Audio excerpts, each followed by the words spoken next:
जय हिंद, वंदे मातरम। स्वागत है आप सभी का फ्री एग्जाम जो यूट्यूब चैनल पर। दोस्तों, जैसा कि आप सभी को पता है, आपका जो एग्जाम है बिहार विधान परिषद सचिवालय 27 अक्टूबर को जो प्रश्न बार बार पूछे गए, केवल उन्हीं प्रश्नों को हमने शामिल किया है। तो अगर आप इन प्रश्नों को याद करके जाते हैं तो हूबहू प्रश्न आपके एग्जाम में मिलेगा और आप निश्चित ही सही करके आएंगे। तो चलिए सेशन को प्रारंभ करते हैं और पहला शानदार प्रश्न देखते हैं। ऋग्वेद में सबसे पवित्र नदी किसे माना जाता है?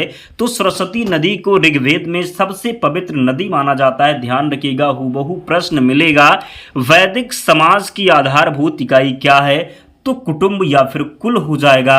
वैदिक समाज की आधारभूत इकाई। उज्जैन का प्राचीन नाम क्या था? तो अवंतिका था उज्जैन का प्राचीन नाम। दोस्तों, हमने केवल वही प्रश्न लिया है जो कई बार एग्जाम में रिपीट हुए हैं, तो हल्के में मत इन प्रश्नों को लीजिएगा, क्योंकि हूबहू जब प्रश्न मिलेंगे एग्जाम में तो आपको सही करना होगा। इसलिए सभी प्रश्नों को पूरे ध्यान से देखना है, फिर पीडीएफ से रिवीजन करना है ताकि प्रश्न आपको याद हो जाएं, तो आपसे एग्जाम में गलती ना हो। नंद वंश का संस्थापक कौन था? तो महापद्मनंद था नंद वंश का संस्थापक। हर्यक वंश के किस शासक को कुनिक कहा जाता था? प्रश्न पूछा जाता है कि हर्यक वंश के किस शासक को कुनिक कहा जाता था? तो अजात शत्रु को किसे? तो अजात शत्रु को कुनिक कहा जाता था। नेक्स्ट है, भगवान महावीर का प्रथम शिष्य कौन था? तो भगवान महावीर का प्रथम शिष्य था जमाली। कौन था? तो भगवान महावीर का प्रथम शिष्य था जमाली। यहां पर प्रश्न पूछा गया है, विश्व वन्य जीव दिवस कब मनाया जाता है? तो विश्व वन्य जीव दिवस 3 मार्च को मनाते हैं। कब? तो विश्व वन्य जीव दिवस 3 मार्च को मनाते हैं। जरूर ध्यान रखेंगे, गलती नहीं करेंगे। जिसका नाम दीवान प्रियादशी था, तो अशोक इसका राइट आंसर हो जाएगा। वह व्यक्ति कौन था जिसका नाम दीवान प्रियादशी था? तो अशोक सही उत्तर हो जाएगा। अगला है, सबसे प्राचीनतम राजवंश कौन सा है? तो मौर्य वंश जो है ये सबसे प्राचीनतम राजवंश है। जनसंख्या की दृष्टि से बिहार भारत में कौन सा स्थान है? तो जनसंख्या की दृष्टि से जो बिहार का स्थान है भारत में, ये तीसरा स्थान है। क्या है? तो तीसरा स्थान है। पहले पर कौन सा राज्य है? तो उत्तर प्रदेश हो जाएगा। बिहार में नगर समूह कुल कितने हैं? तो बिहार में कुल 14 नगर समूह हैं। चंद्रगुप्त के शासन विस्तार में किसने मुख्य रूप से मदद की थी? चाणक्य इसका राइट आंसर है। नेक्स्ट है, अशोक का उत्तराधिकारी कौन था? कुणाल था। और जिन्होंने अपना अब तक एडमिट कार्ड डाउनलोड नहीं किया है, तो एडमिट कार्ड डाउनलोड हो रहा है, आप लोग जाकर के ज़रूर डाउनलोड कर लें, ताकि आपका जब एग्ज़ाम एकदम नज़दीक हो, यानी कल है, तो आपको डाउनलोड करने में दिक्कत ना हो। तो जल्दी से अपना एडमिट कार्ड ज़रूर डाउनलोड करें। मौर्य साम्राज्य की स्थापना किसने की थी? तो चंद्रगुप्त मौर्य ने की थी मौर्य साम्राज्य की स्थापना। नंद वंश के पश्चात मगध पर किस राजवंश ने शासन किया? तो मौर्य ने किया। किसने किया? तो मौर्य ने किया। बिहार में कुल नगर निगम कितने हैं? तो 199 राइट आंसर हो जाएगा। मेगास्थनीज की पुस्तक का नाम इंडिका क्या है? तो मेगास्थनीज की जो पुस्तक का नाम है ये इंडिका है। कई बार ये प्रश्न सीधा पूछा जाता है, इंडिका किसकी पुस्तक है? तो आपको लगाना होता है मेगास्थनीज। कौटिल्य के अर्थशास्त्र में किस पहलू पर प्रकाश डाला गया है? तो राजनीतिक नीतियाँ। दोस्तों, हमारा एक ही उद्देश्य, इसलिए हम वन लाइनर में प्रश्न लेकर के आए हैं कि आपका समय भी कम लगे और उन प्रश्नों का रिवीजन हो जाए जो आपके लिए महत्वपूर्ण है, जो एग्जाम में पूछे जा सकते हैं। इसलिए हम वन लाइनर के रूप में लेकर के आए हैं कि जल्दी से आपका रिवीजन हो जाए, ताकि आपका समय बचे और आप आगे जल्दी से बढ़ जाएँ। तो अगला है, पाटलिपुत्र में स्थित चंद्रगुप्त का महल मुख्यतः किसका बना था? तो लकड़ी का। और अगर आप एग्जाम में सफलता चाहते हैं, ऐसे रिवीजन चाहते हैं, तो चैनल को सब्सक्राइब जल्दी से कर लें और वीडियो को जरूर लाइक कर दें। डेली आप लोग जुड़ें, निश्चित ही यहाँ से फायदा होगा। बिहार राज्य में विधानसभा की कुल सीटें कितनी हैं? तो 243 सीटें हैं। मौर्य काल में सीता से क्या तात्पर्य था? तो मौर्य काल में सीता से तात्पर्य था राजकीय भूमि से प्राप्त आय। क्या था? तो राजकीय भूमि से प्राप्त आय। भारतीय लिखने की कला नहीं जानते थे, या किसने कहा था? तो मेगास्थनीज ने कहा था भारतीय लिखने की कला नहीं जानते हैं। गुप्त राजवंश किसके लिए प्रसिद्ध था? तो कला एवं स्थापत्य के लिए प्रसिद्ध था गुप्त राजवंश। अजंता कलाकृतियां किससे संबंधित है? तो अजंता जो कलाकृतियां हैं ये गुप्त काल से संबंधित हैं। किससे? तो अजंता कलाकृतियां ये गुप्त काल से संबंधित हैं। बिहार राज्य में लोकसभा की कुल सीटें कितनी हैं? तो बिहार राज्य में लोकसभा की कुल 40 सीटें हैं। अजंता चित्रकारी का विषय वस्तु किससे संबंधित है? तो बौद्ध धर्म से संबंधित है। अजंता चित्रकारी का विषय वस्तु उत्तर गुप्त युग में जो विश्वविद्यालय प्रसिद्ध था उसका नाम बताइए। तो नालंदा विश्वविद्यालय हो जाता। क्या हो जाता? तो उत्तर गुप्त युग में जो विश्वविद्यालय प्रसिद्ध था उसका नाम क्या? तो नालंदा विश्वविद्यालय। फाह्यान किसके शासनकाल में भारत आया था? तो चंद्रगुप्त द्वितीय के शासनकाल में फाह्यान भारत आया था। भारतीय राष्ट्रीय कांग्रेस के पहले अध्यक्ष कौन थे? WC बनर्जी थे भारतीय राष्ट्रीय कांग्रेस के पहले अध्यक्ष। भारतीय राष्ट्रीय कांग्रेस के 1905 के बनारस अधिवेशन के अध्यक्ष कौन थे? तो 1905 का जो बनारस अधिवेशन हुआ था अध्यक्ष थे गोपाल कृष्ण गोखले। कौन थे? तो भारतीय राष्ट्रीय कांग्रेस के 1905 के बनारस अधिवेशन के अध्यक्ष थे गोपाल कृष्ण गोखले। जरूर ध्यान रखेंगे। अगला है जनसंख्या कितनी है? तो लगभग 10.41 करोड़ है बिहार की कुल जनसंख्या।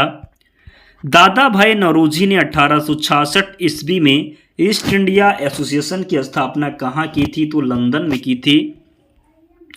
1870 में पूना सार्वजनिक सभा की स्थापना किसने की? तो महादेव गोविंद रानाडे ने। किसने? तो 1870 में पूना सार्वजनिक सभा की स्थापना किसने की? तो महादेव गोविंद रानाडे ने।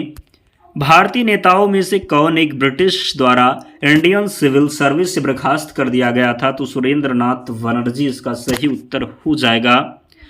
बिहार में लिंगानुपात कितना है? 918 है बिहार में लिंगानुपात। उदारवादियों की कार्यपद्धति को किसने भिखमंगी राजनीति की संज्ञा दी? तो उग्रवादियों ने। किसने? तो उदारवादियों की कार्यपद्धति को किसने भिखमंगी राजनीति की संज्ञा दी? तो उग्रवादियों ने। भारत में कर्जन के प्रशासन की तुलना और औरंगजेब से किसने की थी? पूछा गया है कि भारत में कर्जन के प्रशासन की तुलना औरंगजेब से किसने की थी? तो गोपाल कृष्ण गोखले ने। गोपाल कृष्ण गोखले ने किस वर्ष में भारत सेवक मंडल की स्थापना की थी? तो 1905 में। बिहार में न्यूनतम पुरुष साक्षरता वाला जिला कौन सा है? तो पूर्णिया है बिहार में न्यूनतम पुरुष साक्षरता वाला जिला। महात्मा गांधी ने सत्याग्रह क्रियाविधि सबसे पहले कहाँ प्रयोग की? तो चंपारण में प्रयोग की थी। महात्मा गांधी ने सत्याग्रह क्रियाविधि सबसे पहले। जय हिंद का नारा किसने दिया? तो सुभाष चंद्र बोस ने जय हिंद का नारा दिया था। किसने दिया था? तो सुभाष चंद्र बोस ने जय हिंद का नारा दिया था। किसने कहा था तुम मुझे खून दो मैं तुम्हें आज़ादी दूंगा? तो सुभाष चंद्र बोस ने कहा था तुम मुझे खून दो मैं तुम्हें आज़ादी दूंगा। देश बंधु की उपाधि से किसे जाना जाता है? चित्तरंजन दास को जाना जाता है देश बंधु की उपाधि से। कांग्रेस ने भारत छोड़ो आंदोलन का प्रस्ताव किस वर्ष पारित किया? 1942 में पारित किया कांग्रेस ने भारत छोड़ो आंदोलन का प्रस्ताव। अमृत बाजार पत्रिका की स्थापना किसने की थी? तो शिशिर कुमार घोष ने। किसने? तो शिशिर कुमार घोष ने की थी अमृत बाजार पत्रिका की स्थापना। झंडा गीत किसने लिखा है? तो श्यामलाल गुप्त पार्षद ने लिखा है झंडा गीत। संविधान सभा के विचार का औपचारिक रूप से प्रतिपादन किसके द्वारा किया गया? MN राय के द्वारा। संविधान सभा को किसने मूर्त रूप प्रदान किया? तो जवाहरलाल नेहरू ने संविधान सभा को मूर्त रूप प्रदान किया। 1938 में किस व्यक्ति ने वयस्क मताधिकार के आधार पर संविधान सभा के गठन की मांग की? तो जवाहरलाल नेहरू ने। किसने? तो 1938 में किस व्यक्ति ने वयस्क मताधिकार के आधार पर संविधान सभा के गठन की मांग की? जवाहरलाल नेहरू ने। संविधान सभा के गठन की मांग सर्वप्रथम 1895 में किसके द्वारा की गई? तो बाल गंगाधर तिलक के द्वारा। भारत की संविधान सभा किसके अनुसार गठित की गई? तो कैबिनेट मिशन योजना के अनुसार। किसके अनुसार? तो भारत की संविधान सभा किसके अनुसार गठित की गई? तो कैबिनेट मिशन योजना के अनुसार। कैबिनेट मिशन योजना के अनुसार संविधान सभा में कुल कितने सदस्य थे? 389 सदस्य थे कैबिनेट मिशन योजना के अनुसार संविधान सभा में।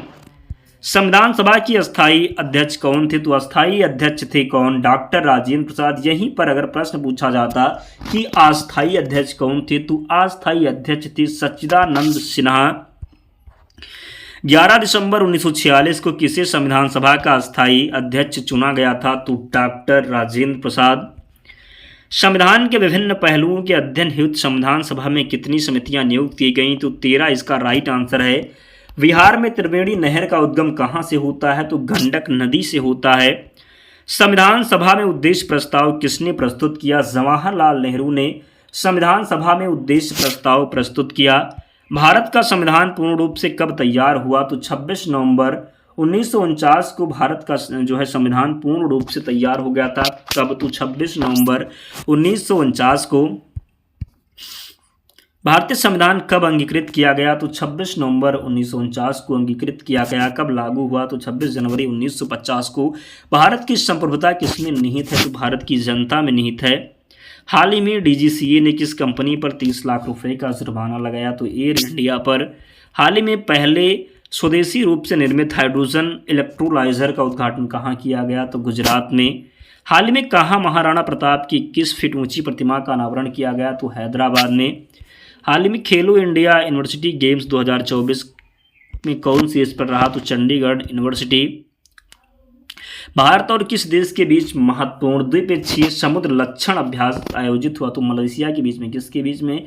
तो समुद्र लक्षण अभ्यास जो हुआ ये मलेशिया और भारत के बीच में। पलाश पुष्प महोत्सव 2024 का आयोजन कहाँ किया गया? तो दिल्ली में। रविचंद्रन अश्विन को किस बैंक का अंशकालिक अध्यक्ष नियुक्त किया गया? तो तमिलनाडु मर्केंटाइल बैंक। प्रधानमंत्री मोदी ने कहाँ सिंदरी फर्टिलाइजर प्लांट का उद्घाटन किया? तो झारखंड में किया। किस राज्य में राज्यपाल अजीज कुरैशी का निधन हुआ था? तो उत्तर प्रदेश के राज्यपाल थे, ध्यान रखिएगा। 5 करोड़ आयुष्मान कार्ड बनाने वाला देश का पहला राज्य कौन सा है? तो उत्तर प्रदेश है। संविधान की प्रस्तावना में देश का कौन सा नाम उल्लिखित है? तो भारत और इंडिया है। भारतीय संविधान की उद्देशिका का संशोधन कितनी बार किया गया? तो एक बार किया गया। उद्देशिका में संशोधन हुआ ये एक बार हुआ, कह सकते हैं। प्रस्तावना में संशोधन कितनी बार हुआ? तो एक बार हुआ। भारत के संविधान की प्रस्तावना में प्रथम संशोधन तो वही एक बार हुआ 1976 में। कौन सा संविधान संशोधन था? तो 42वां संविधान संशोधन था। क्या था? तो 42वां संविधान संशोधन था।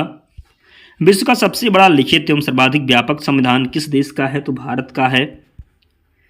मौलिक अधिकार एवं राज्य के नीति निर्देशक तत्वों के विषय में कौन सा कथन सही है? तो वह एक दूसरे के पूरक होते हैं। भारत के संविधान में अंतर्राष्ट्रीय सुरक्षा को प्रोत्साहन देना सन्निहित है राज्य के नीति निर्देशक तत्व में। कहाँ पर? तो राज्य के नीति निर्देशक तत्व में। संविधान के किस अनुच्छेद में न्यायपालिका का कार्यपालिका से पृथक्करण का उल्लेख किया गया है? तो न्यायपालिका और जो है कार्यपालिका का जो पृथक्करण है ये अनुच्छेद 50 में है। भारतीय संविधान में मूल कर्तव्यों को शामिल करने का विचार किस देश के संविधान से लिया गया है? पूर्व सोवियत संघ से। भारत के संविधान के किस अनुच्छेद में मौलिक कर्तव्य की चर्चा की गई है? तो अनुच्छेद 51 में मौलिक कर्तव्य की चर्चा की गई है। वर्तमान में संविधान में कुल कितने मूल कर्तव्यों का उल्लेख है? तो 11 हैं। भारत की संघीय व्यवस्थापिका को किस नाम से जाना जाता है? संसद के नाम से जाना जाता है भारत की संघीय व्यवस्थापिका को। दोस्तों इतने प्रश्न हमने लिए थे, ये आपके एग्जाम के लिए अति महत्वपूर्ण है, तो सभी प्रश्नों को आपको ज़रूर याद करना है। और जिन्होंने अब तक वीडियो को लाइक नहीं किया है प्लीज़ आप लोग वीडियो को लाइक करके ही जाना, चैनल को ज़रूर सब्सक्राइब कर लेना। अगर आप PDF से रिवीजन करना चाहते हैं तो टेलीग्राम चैनल से जुड़ जाना, लिंक डिस्क्रिप्शन बॉक्स में है, या फिर आप टेलीग्राम पर जाएंगे और वहाँ पर सर्च करेंगे फ्री एग्ज़ाम जोन, चैनल मिल जाएगा, ज्वाइन हो जाना, वहाँ पर आपको सारी PDF मिल जाएगी। तो मिलते हैं नेक्स्ट वीडियो में, तब तक पढ़ते रहिए, ध्यान रखिए अपना, स्वस्थ और सुरक्षित रहिए। जय हिंद।